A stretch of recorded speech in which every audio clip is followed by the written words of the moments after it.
ബാംഗ്ലൂർ പോയപ്പോൾ ഞങ്ങൾ കുറച്ച് സമയം കണ്ടെത്തി ഇസ്കോൺ ടെമ്പിൾ ഒന്ന് വിസിറ്റ് ചെയ്തു. അതാണ്. പക്ഷേ ഞങ്ങൾ അവിടെ ചെന്നപ്പോഴത്തേക്ക് 12:45 കഴിഞ്ഞു. 1:15 വരെ ഭക്തജനങ്ങളെ പ്രവേശിപ്പിക്കുകയുള്ളൂ എന്ന് പറഞ്ഞു.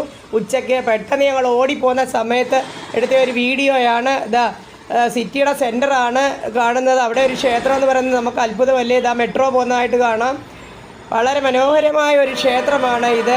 എപ്പോഴും അവിടെ ഹരേ കൃഷ്ണ ഹരേ കൃഷ്ണ ഹരേ രാമ എന്നുള്ള മന്ത്രങ്ങൾ ഉച്ചരിച്ചു കൊണ്ടിരിക്കുന്നതാണ് നമുക്ക് കാണാൻ സാധിക്കുന്നത്. അവിടെ ചെന്ന് കഴിയുമ്പോൾ ഒരു വലിയൊരു ഭക്തിയുടെ ഒരു പാരഗമ്യത്തിൽ നമ്മൾ എത്തുകയാണ്. ക്ഷേത്രം, അവിടുത്തെ പ്രാർത്ഥനയും ഒക്കെ കേൾക്കുമ്പോഴേക്ക് നല്ല പ്രാർത്ഥനയാണ്. അവിടെ എല്ലാവരും കൂടി ഇരുന്ന് ഭജന ചൊല്ലുകയും അതൊക്കെ നമുക്കൊരു ആത്മീയമായ ഒരു സംതൃപ്തിയാണ് അവിടെ വിസിറ്റ് ചെയ്യുമ്പോൾ നമുക്ക് ലഭിക്കുന്നത്.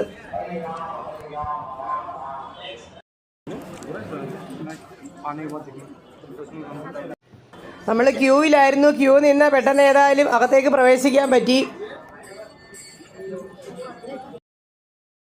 ഇത്രയും ആളുകളൊക്കെ അവിടെ സന്ദർശിക്കുന്നുണ്ടെങ്കിൽ വലിയ ബഹളവും കോലാഹലങ്ങളും ഒന്നുമില്ല. പ്രാർത്ഥനകളാണ് കൂടുതലും നടക്കുന്നത്.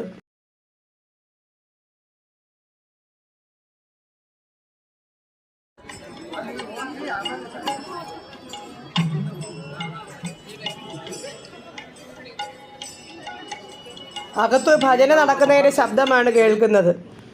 നല്ല മനോഹരമായി മെയിൻറ്റെയിൻ ചെയ്തിരിക്കുന്ന ഒരു നല്ല കുളം അവിടെ ഉണ്ട്. അതിൻ്റെ സൈഡിലൊക്കെ ഒരു വലിയ മരങ്ങളൊക്കെ ഉണ്ട്. ആ മരങ്ങളൊക്കെ നല്ല തണലാണ് നൽകുന്നത്. അവിടെ നിൽക്കാൻ നല്ല സുഖമാണ്. നല്ല സിറ്റിയുടെ നടുക്ക് ഒരു എന്താ പറയണ്ടേ, ഒരു വില്ലേജ് പോലെ നമുക്കങ്ങ് തോന്നും. അത്രയ്ക്കൊരു മനോഹരമായ അന്തരീക്ഷമാണ് അവിടെ. പല സ്ഥലത്തും ഇസ്കോൺ ടെമ്പിളിൽ പോയിട്ടുണ്ടെങ്കിൽ ഇവിടെ ആദ്യമായിട്ടാണ് വരുന്നത്.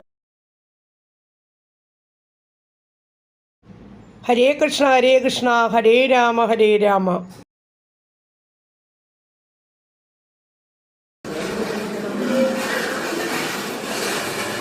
അന്നദാനം മഹാദാനം.